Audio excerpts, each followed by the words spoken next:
Find ways to benefit beings, including oneself, to always to see how we can help beings to, we say to look up rather than to look down, if you understand what I mean. Oh. Okay. When we're sad and miserable, okay, we tend to, at least in the West, we do, tend to look down, you know, all miserable, what a dreadful person I am, etc. And to look up means to stop doing that and to, we say sit up straight in the presence of the Buddhas.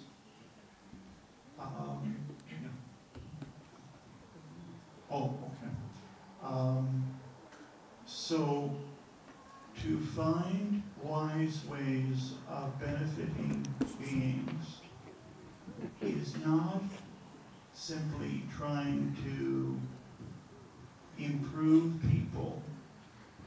It is rather the attitude of mind that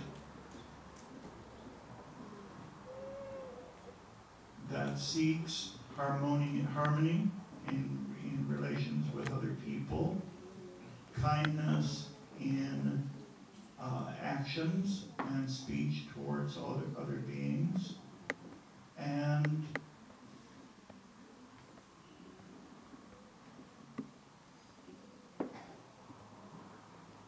always trying to help beings to look up. I sort of like positive attitude, but I don't quite mean exactly that, because it has to, all of these things have to come from practice rather than theory, rather than in one's head. Cái nguồn tuệ giác thứ tư từ đại chúng đó là sự bố thí, sự sẻ chia. Sự bố thí, sự sẻ chia này là chúng ta có hai cái cách. Đó là khi chúng ta nhìn xuống chúng sanh khổ đau, chúng ta biết hạ mình xuống, và chúng ta nhìn lên các bậc đại nhân, các bậc Bồ Tát chư Phật. Chúng ta bày tỏ lòng thành kính. Đó cũng là cách bố thí. Và chúng ta mong rằng là mọi người mà nếu chúng ta thực tập được như thế thì chúng ta sẽ sống được hài hòa với cả người trên lẫn người dưới, cả chúng sinh, cả bậc đã giải thoát và chúng sinh chưa giải thoát. Chúng ta không bị kẹt, bị vướng mắc trong vấn đề. Charity, tenderness, benevolence, and sympathy is the fourth. Sympathy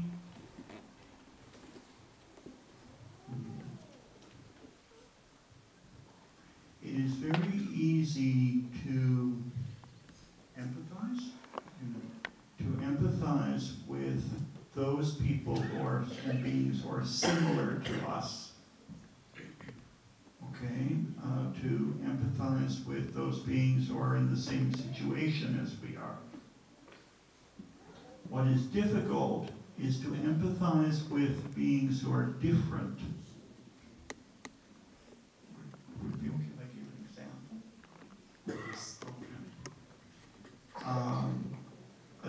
student of mine kept their house really, really cold even when they had visitors. And we were meeting there. And so and several people became very, very cold, especially old people. And the person said to me that they themselves were not affected by the cold. And I said, sympathy means to empathize with those people who are cold, whether or not one becomes cold oneself. If you understand what I mean. And just as the Venerable with the little dogs, I'm sure all of you, have they all seen the little dogs? All seen the little dogs.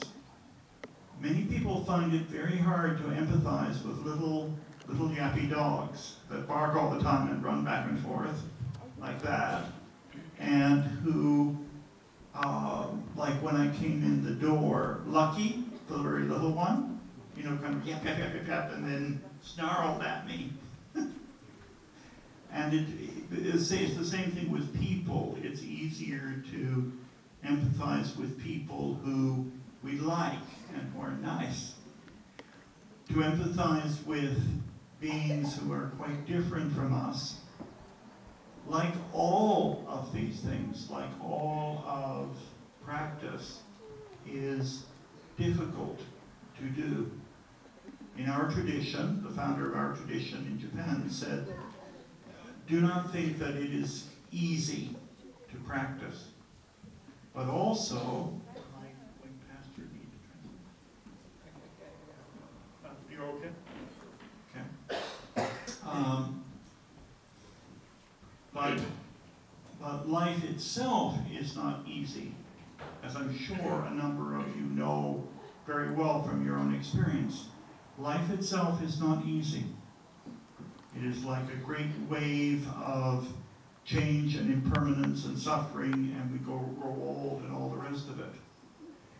However, that happens to all of us, no matter what we do. We can sit here right now and very quickly experience, certainly I can experience suffering from my legs bent under me. But what the teaching of the Buddha, which we're celebrating today in terms of the Buddha's birth, is that very thing or very teaching that makes life as people, as human beings, possible, and that is the very essence of being true human beings. It gives us a means to transform ourselves, by transforming ourselves, to actually transform and benefit other beings. It is said that the Dharma is actualized in our own lives through the kindness of the teacher, through the kindness of the teaching of the Buddha, which is why gratitude is such a very important thing in the Dharma. And again, in our tradition, but probably in all the traditions, say the same thing. We say, as long as bowing lasts, Buddhism will last. Bowing will, as long as bowing lasts and is continued, then the Dharma lasts, the teaching of the Buddha.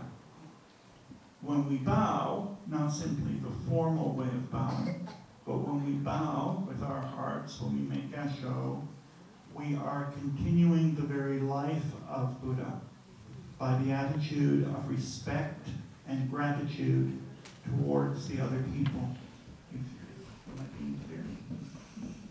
Am I way ahead of you? Oh, sorry. Go ahead. Go ahead. Want me to repeat? You probably know all this already.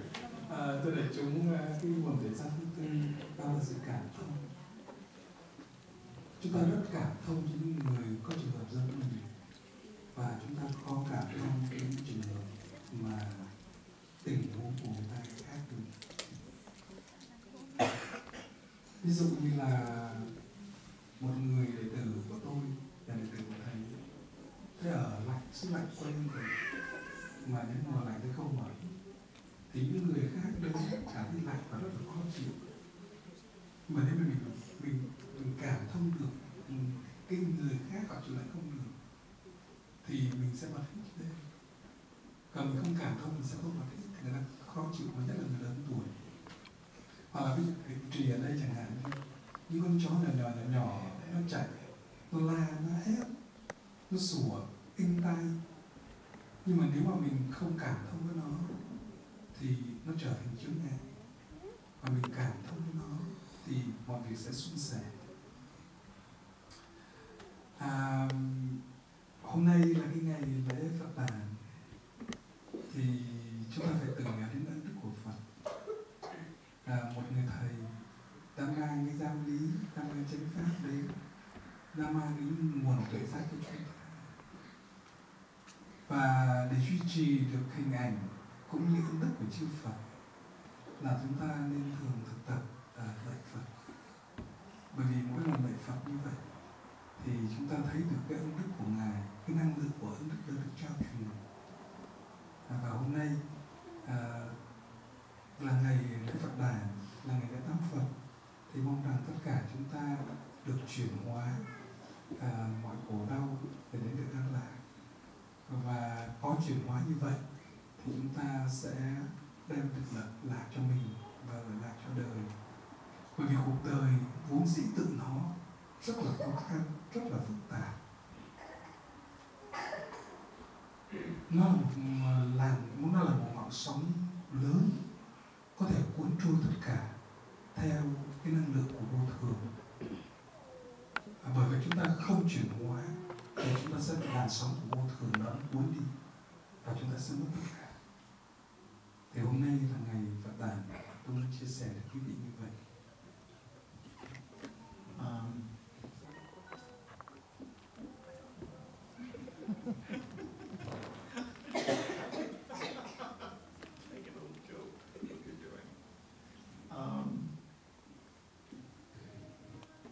Everything else fades away,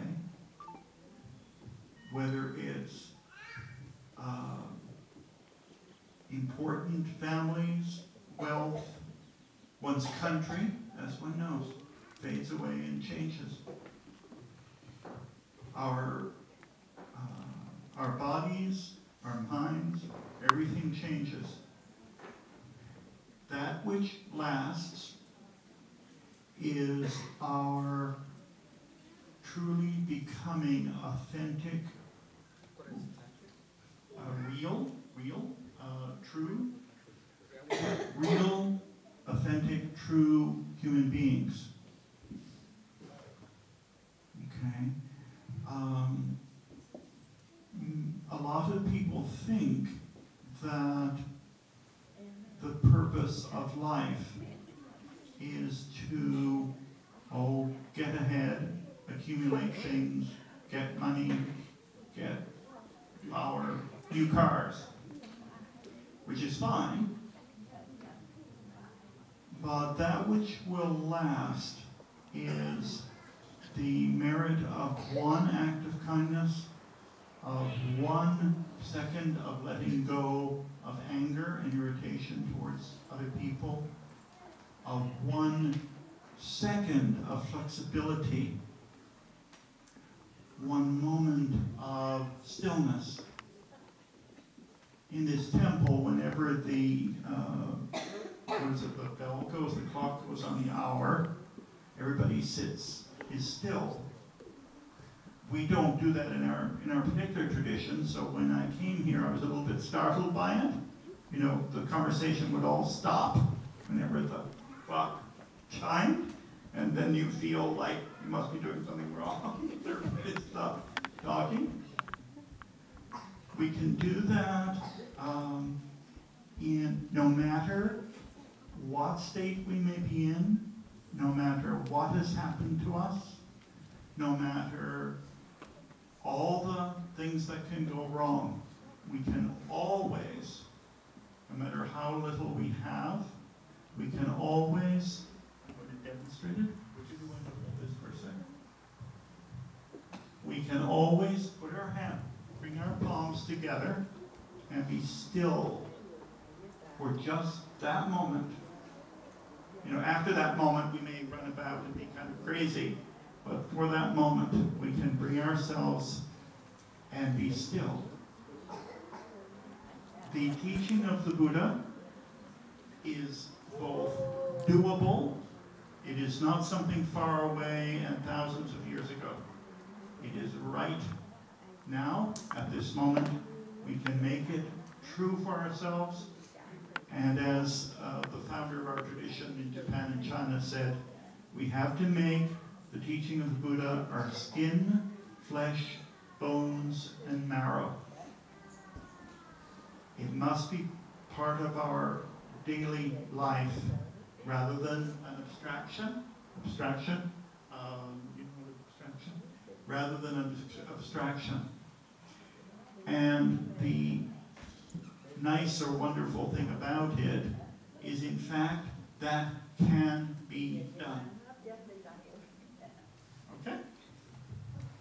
Oh, I'm sorry, there I go again. Thưa đại chúng ta phải nhớ một điều rằng là tất cả mọi cái gì có hình tướng đều tàn phai theo năm tháng. Ngay cả sức khỏe, tuổi thọ, người thân của chúng ta đều cũng chia ly.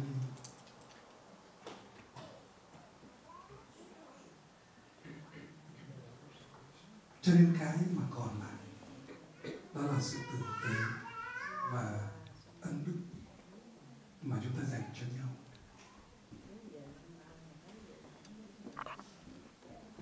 Chúng ta miệt mài ở trong công việc để tạo dựng nhà cửa, xe cộ và tiền bạc, chấp nhận được, nhưng không nghĩa là chúng ta đánh đổi tất cả cho những thứ đấy.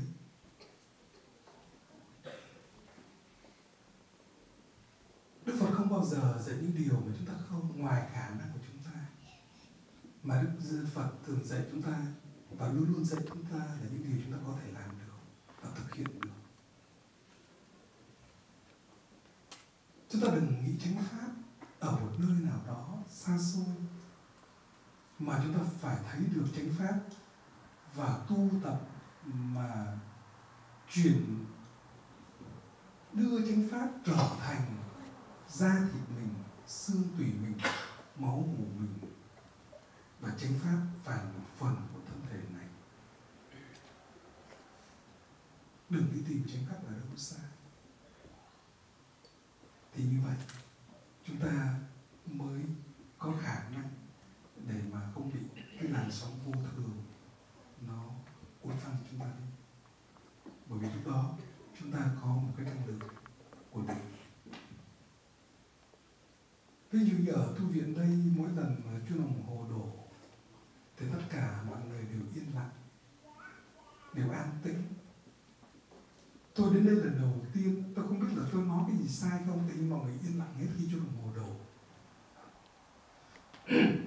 Ở tu viện chúng tôi theo truyền thống Nhật Bản thì không thực tập như thế, nhưng mà đó, tôi thấy đó là một cái sự thực tập của an tĩnh.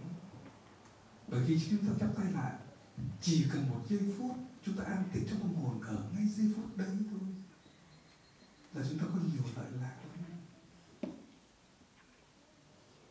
Cho nên mong rằng tất cả chúng ta hãy được an tĩnh, bình lặng.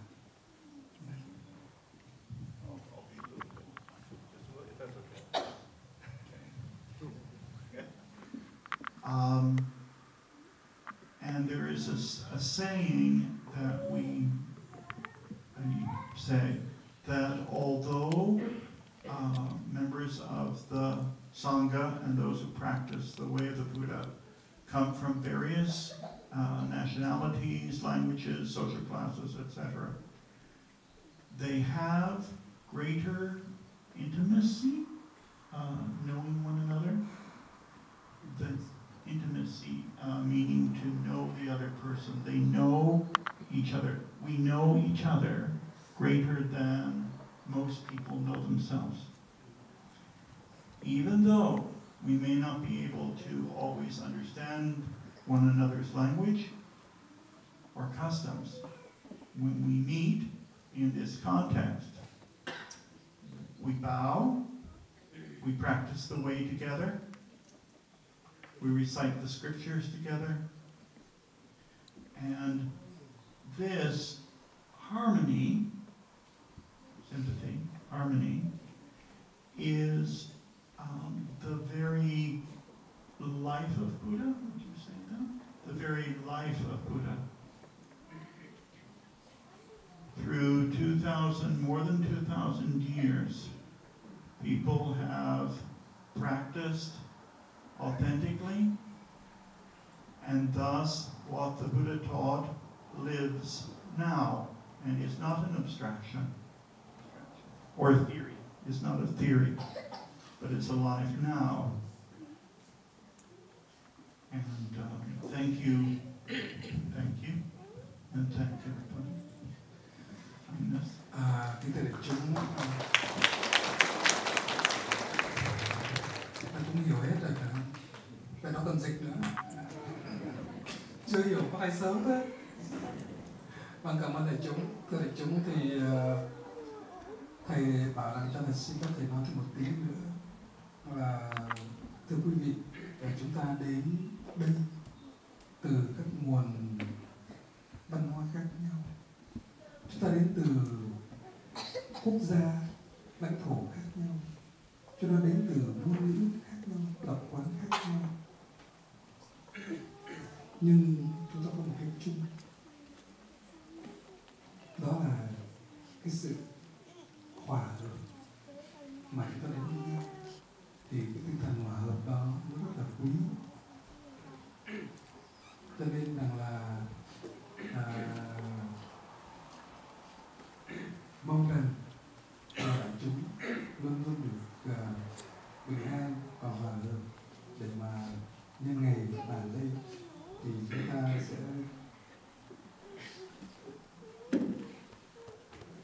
sẽ đưa được cái giáo lý, cái ngày cái sách này mà vào đời sống của chúng ta. Chúng ta đừng có thấy rằng là cái lễ hay là đạo Phật nó là một sự trừu tượng, mà chúng ta phải thực tập để nó trở thành hiện thực. Thì đó là con đường mà chúng ta đang đi. Và cảm ơn tất cả quý vị.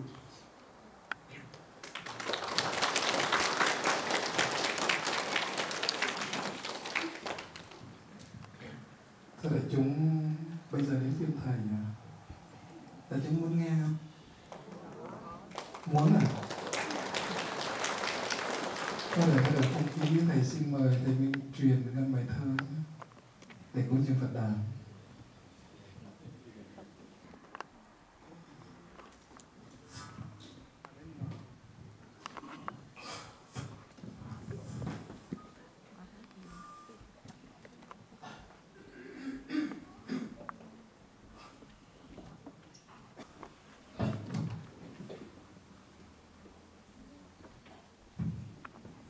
Thưa đại chúng, trưa nay dùng cơm xong thì quý thầy, quý cô sẽ ở lại để tham dự chương trình văn nghệ của các anh chị em ở đây trình diễn.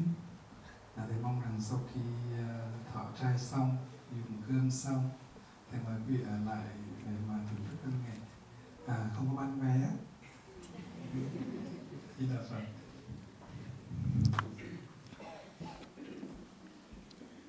Nam mô Bổn Sư Thích Ca Mâu Ni Phật. Thái tử Tất Đạt Đa ra đời, Thế Tôn. Hiện giờ chúng ta đang cung kính nhân ngày Đản sanh hôm nay, con xin chúc chư tôn đại đức, chư tôn hòa thượng, cùng đại đức, cùng tăng ni và tất cả đại chúng một ngày được an vui và hoan hỷ. Sau đây thì là cái bài trước đây để cúng dường lên Đức Thế Tôn thành đạo, và tất cả chư tôn đức và đại chúng. Bài thơ này thì nó không có tựa đề gì,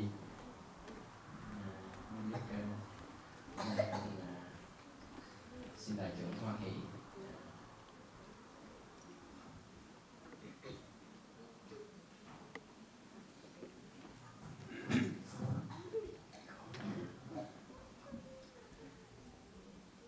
Ngày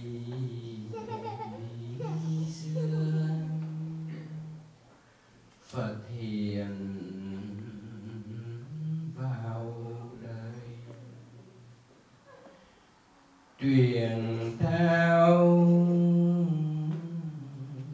thông điệp độ người trần gian. Ngày xưa ánh sáng đạo vàng lung linh chiều diệu khai đàn tâm linh. Ngày xưa đất Phật Đản dân thương yêu nhân loại, hữu tình lầm mê. Như Lai hiện tượng đi về, hiện tượng thì hoa Bồ Đề pháp duyên. Hiện tướng bảy đóa sen thiên, chỉ trời chỉ đức thoát phiền khổ vui,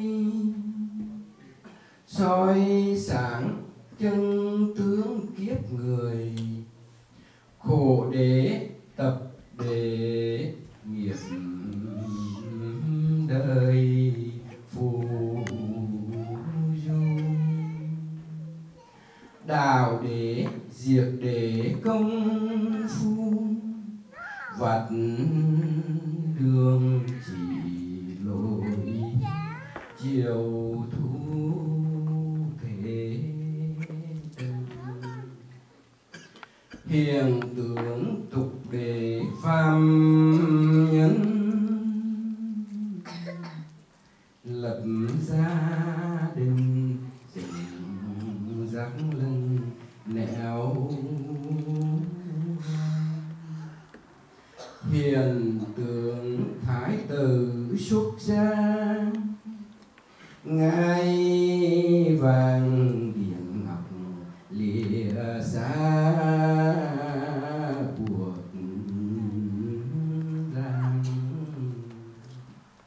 Này con này vợ đã mang, nửa đêm tỉnh giấc mộng vàng thật tâm.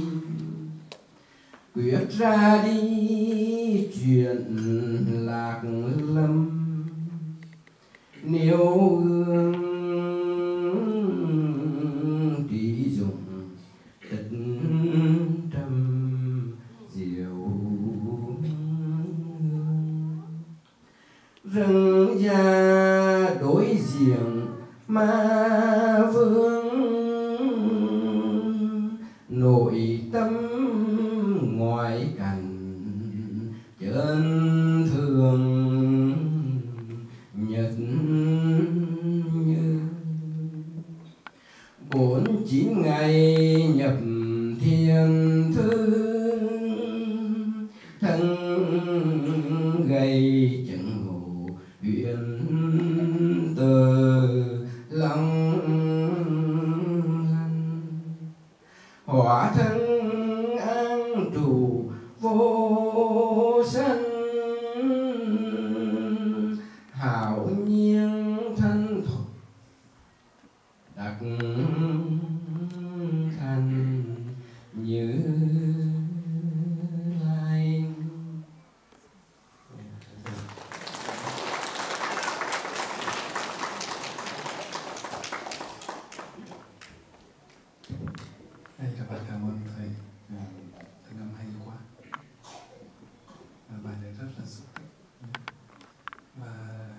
theo thì chúng họ xin công trường bài hát là chúng bài hát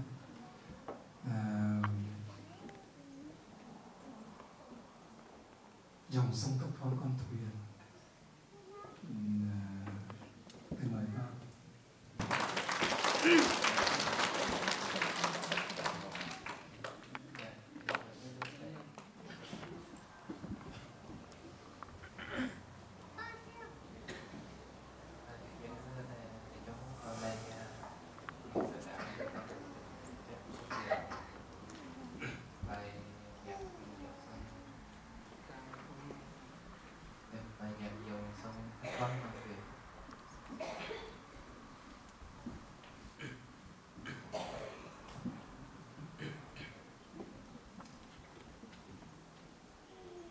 Giác ngộ rồi người sẽ về đâu, cho tôi xin bắc một nhịp cầu.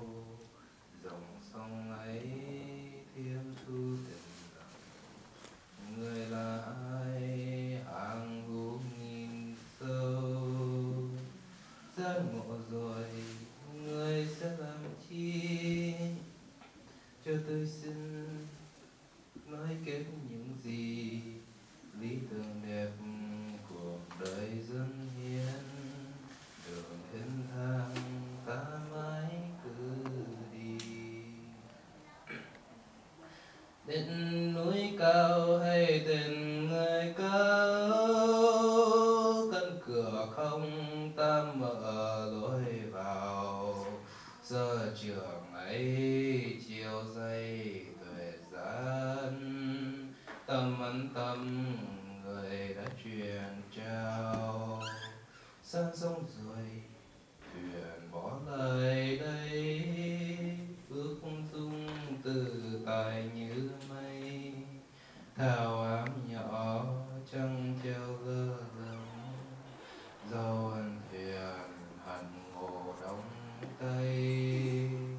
San sông rồi nguyện lực như nhiên, tên yêu thương ứng dụng chân truyền. Tấm thân đẹp tráng hòa rơi nắng, dòng sông xưa thấp thoáng một con thuyền. Đến núi cao hay tên người cao, căn cửa không ta mở lối vào. Giờ trường ấy chiều dây tuệ gian, tâm ấn tâm người đã truyền trao. San sông rồi thuyền bỏ lại đây, bước ung dung tự tại như mây. Thảo ám nhỏ trăng treo lơ lửng, dầu ân thuyền hằn ngộ đóng tay. San sông rồi nguyện lực như nhiên, tên yêu thương ứng dụng chân truyền. Tâm tình đẹp trang hỏa rơi nắng, dòng sông xưa thấp thoáng một con thuyền.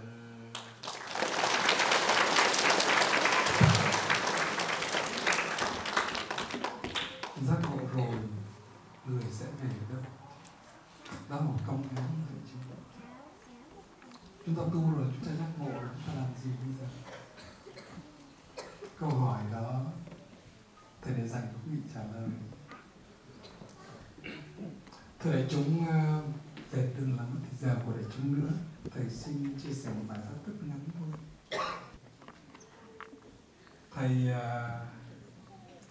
khi thầy ở Sài Gòn thì thầy đã gặp một vị linh mục. Ông nói với thầy thế này: thưa thầy, đạo Phật là một đạo của vô ngã, thì đã vô ngã thì lấy gì mà cầu nguyện? Mà tôi thấy quý thầy, quý cô, Phật tử vẫn đi chùa, vẫn đến trước Phật cầu nguyện nữa đấy. Đúng không ạ? Trả lời sao bây giờ? Câu hỏi cao quá.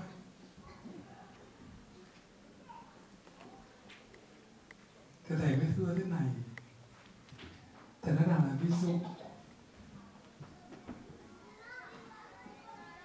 ví dụ là một cậu thanh niên 18 tuổi, khi cậu vừa lớn, cuộc đời và tình yêu trao cho cậu một vết thương. Một mũi tên bắn ngay vào tim gan cậu ấy. Mà người đã có vết thương đấy là người mà cậu trân quý yêu thương. Năm nay cậu thanh niên đó đã 40 tuổi, nhưng vết thương vẫn còn hằn trong đấy.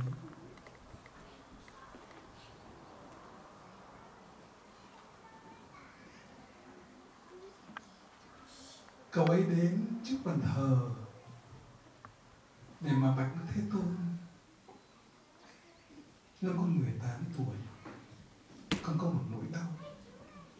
Xin Đức Thế Tôn từ bi ban cho con một niềm hạnh phúc, ban cho con một giọt nước tịnh để con có thể xóa đi vết thương đó.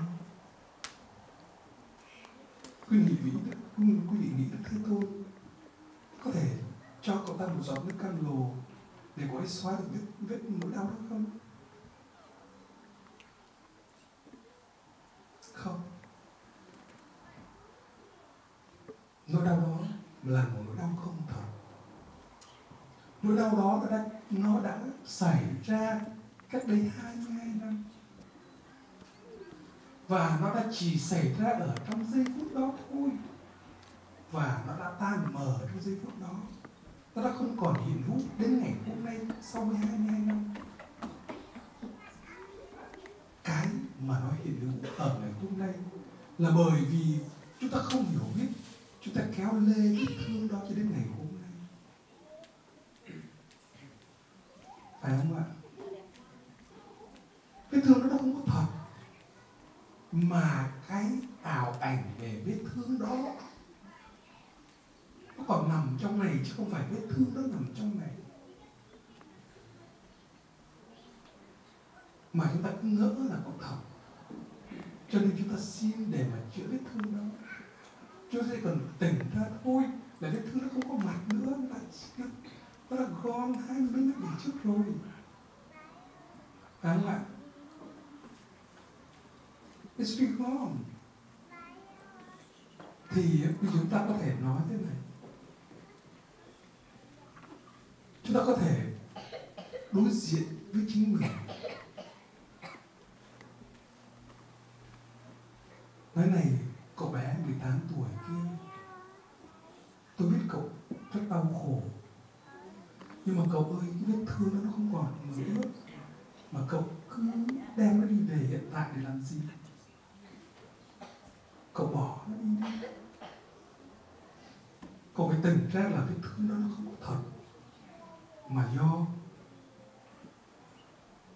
illusion, cái là gì này? Do ảo giác. Do ảo giác. Cho nên cậu phải tỉnh ra đi, thì vết thương đó nó được chữa lành ngay tức khắc. Đó là chúng tôi cầu nguyện như thế. Chúng tôi cầu nguyện với chính bản thân chúng tôi. Chúng tôi không cầu nguyện với Đức Phật để ban phước giáng họa gì hết. Tôi nghe kịp không ạ? Đạo Phật không phải là một tôn giáo để đi xin, để đi xỏ, mà đạo Phật là tự chế tác ra để có khai mà cho, chứ không phải là để đi xin. Đức Phật không muốn tất cả chúng ta trở thành kẻ ăn mày yêu thương, ăn mày hiểu biết, đi van xin tình thương của người ta. Chúng ta không van xin tình thương, mà chúng ta có tình thương để cho nếu cuộc đời mình cần. Đó là đạo Phật. Tôi nghe kịp không ạ? Đây là Phật. Chúng ta không đi van xin sự bình an từ một đấng thiêng liêng nào đó cho mình, mà chúng ta phải tự chế tác bình an cho mình qua pháp môn, để chúng ta có bình an cho mình, cho đời. Cho nên nói rằng cậu bé 18 tuổi đó có phải là mình hôm nay không? Phải không ạ? A Di Đà Phật. Cậu bé 18 tuổi đó có phải mình không ạ? Phải hả? Nói phải thì cũng là mắc quai, mà nó không phải cũng mắc hàm.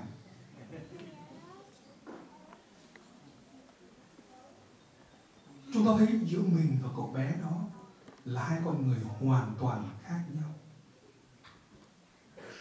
Tất cả những tế bào, xương, móng tay, móng chân, tim, gan, phổi, phèo của cậu bé đó đã chết lâu rồi. Thân thể này, tất cả những tế bào của xương, của da, của thịt, của máu mủ hôm nay nó không phải là của xương, của da, của thịt, của máu mủ 22 năm về trước đâu. Vậy mà mình cứ ngỡ là mình đấy. Mình là cậu bé đó. Cậu bé đó là mình. Rồi chúng ta bị vướng mắc ở trong đó. Mà đó là chúng ta không chữa trị được vết thương. Chúng ta đem vết thương một cậu bé 18 tuổi để hành hạ một chàng trung niên 40 tuổi. Unfortunately, there's no translator for you. Quý thấy rõ không? Hay không? Hay không ạ? Tuệ giác của Đức Phật trao cho chúng ta. Chúng ta đừng có lơ là với chánh pháp. Uổng. Hồi sáng nay thầy nói với lại đại chúng, sống cái cuộc đời này mà chỉ biết đi chùa tin Phật mà không tiếp nhận được chánh pháp, không tiếp nhận được tuệ giác của đạo Phật, uổng cả một đời. Thầy nói xin lỗi ngay cả người xuất gia và ngay cả người tại gia. Thầy dám cam kết và khẳng định một điều, chúng ta phung phí một cuộc đời mặc dù chúng ta đã đi chùa 20 năm, 40 năm. Thầy dám khẳng định điều đó. Cho nên đi đến chùa đừng để mà đến để mà lạy Phật rồi xin phước để đi về. Hôm nay có ai lấy nước tam Phật rửa lên mặt không? Có ai đem nước Phật về uống, tam Phật về uống không? Đừng làm những chuyện đấy. Những chuyện đó không phải là chánh kiến. Chúng ta tiếp xúc được với Phật Thế Tôn là chúng ta phải tiếp xúc được với lại chánh tư duy, chánh kiến của Ngài. Chánh kiến của Ngài nó có ở trong thầy, nó có ở trong cái thầy Bhikkhu, nó có ở trong quý vị. Bởi vì sao? Hồi sáng thầy chia sẻ như cậu bé đó đã chết, nhưng mà cái chết của cậu bé đó, cậu bé 18 tuổi đó đã chết rồi, nhưng cái chết đó nó không mất. Nó nuôi được đến ông già, ông trung niên 40 tuổi. Chết để bắt đầu một cái mới, chứ không phải là chết để rồi biến mất. Nhưng mà chúng ta cứ ngỡ rằng là cậu bé đó 18 tuổi và ông già 40 tuổi là một, thì cũng lại là rơi vào tà kiến. Giống như chúng ta đi tìm hình ảnh của Đức Thế Tôn. Hình ảnh của Đức Thế Tôn được viết ở trong kinh tạng này là tóc quăn bên phải nhá, từng sợi tóc xoắn ở bên phải, tay thì dài quá đầu gối, tay có màng, rồi tai thì dài, rồi ngực thì nở, chân thì phẳng. Rồi chúng ta tạc tượng Đức Thế Tôn như ở trong kinh sách viết là: thưa đại chúng, hình ảnh và thân tướng của Đức Thế Tôn 80 tuổi, thân tướng ca vạn vỡ một mét 8 kia, của 32 tướng tốt kia đã chết rồi, không còn nữa. Vậy mà chúng ta đi tìm thân tướng của Đức Thế Tôn qua hình tướng đó. Chúng ta tìm Thế Tôn qua hình dáng của một cụ già 80, có 32 tướng tốt. Chúng ta đi tìm một cái không hiện hữu, phải không ạ? Đây là Phật. Cho nên chúng ta phải thấy rằng là nếu cậu bé kia Và mình hôm nay không khác. Cậu bé đã chết để có mình hôm nay. Thì thân tướng một Thế Tôn đã chết, nhưng mà có một thân tướng của Thế Tôn trong này. Anh ra Phật nghe kiểu này. Cái chết nó nuôi được cái sống. Thì cái tuệ giác, cái thân tướng của Đức Phật đã chết cách đây hơn 200 năm đó, nó nuôi được thầy, nó nuôi được quý thầy quý cô, và nó nuôi được quý vị, tất cả chúng ta. Giống như một quả xoài nó chết, để nhờ quả xoài đấy chết nó mới mọc cây xoài khác, phải không ạ? Mà chúng ta cứ đi tìm quả xoài thôi, mà nguyên một cây xoài đó chúng ta không thấy. A Di Đà Phật. Quý nghe cái đoạn này không ạ? Cho nên chúng ta không đi tìm quả xoài nữa nhá.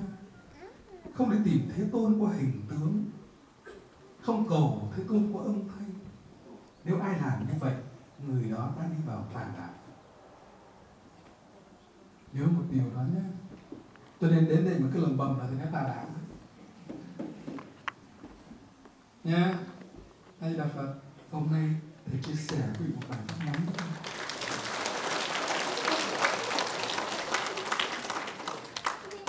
Thì hôm nay là ngày lễ tắm Phật. Thầy thấy ở Việt Nam người ta lấy nước đắp lên mặt. Họ về họ nghĩ là đắp lên thông ngữ. Không. Họ lấy cái nước để họ uống là chữa bệnh. Đừng có tin những những cái mê tín dị đoan đó. Mà phải thấy được là tắm Phật là làm cho mình, làm cho Thế Tôn. Nó không phải nằm ở trong khái niệm, mà phải truyền từ một khái niệm để trở thành một hiện thực. Make the concept of Buddha from your mind to become a Buddha in the present reality. That is the path we are walking on. We are practicing. Còn nhiều lắm thưa đại chúng. Nếu không có gì thầy chia sẻ thì đến còn lâu lắm. Nhưng mà thôi thầy hẹn quý vị tuần tới nha. Thầy hẹn quý vị tuần tới thầy sẽ chia sẻ tiếp cho quý vị. Và hôm nay một lần nữa thầy chân thành cảm ơn tất cả những tấm lòng của quý vị. Và thầy thông báo quý vị chiều nay chương trình văn nghệ có một em bé đờn cỏ cơn rất là hay. Thầy order từ Cali về đúng không? Cho nên nó ở lại. Chứ để order từ Cali qua tốn vé mà không ai ở lại kỳ lắm. Với lại một anh hát giọng cổ từ Capri, tuyệt vời luôn. Phải không ạ? Cho nên thầy mong rằng là chúng ta ở lại để hưởng ứng, cúng dường thời gian của ngày hôm nay trong mùa Phật Đản nha. Đừng nói là con bận này con bận cái kia, đem có nửa công đức thôi về uổng lắm, hãy lấy trọn từng công đức. Như là Phật. Thank you very much for your share of the lessons. Mà chúng ta rất là nhiều thứ.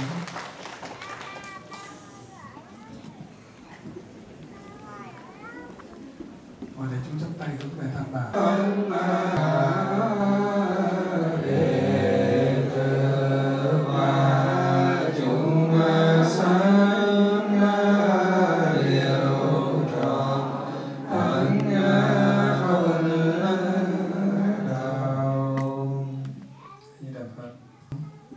Hay là xuống ăn cơm mà đông quá chắc chụp không nổi đâu.